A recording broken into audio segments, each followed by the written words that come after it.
kızıl otu bak. Yüreğimni izlep tapsa bir yeşil otu bak. Leylim, leylim, leylim, leylim, yanı ismi Heyrun. Leylim taşkan, leylim taşkan, arkada muğdaşkan. Tikilip karaşkan, lingili, lingili, lingili, lingil, özünde yengle bir şingil. Lingili, lingili, lingili, lingil, özünde yengle bir şingil.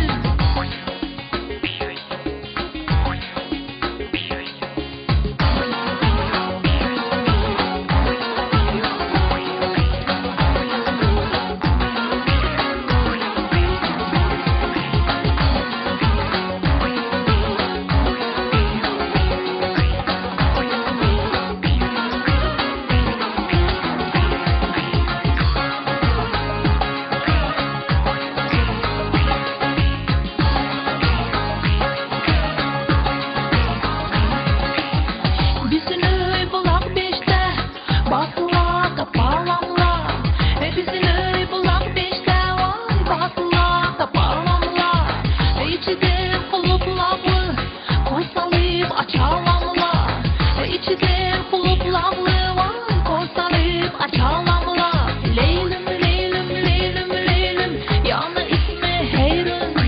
Leylim taşkan, leylim taşkan, arkada muğdaşkan.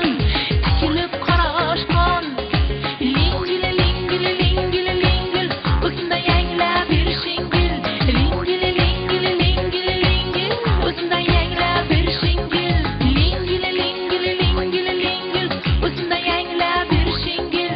Lingili, lingili, lingili, lingil, özünde yengle bir şingil.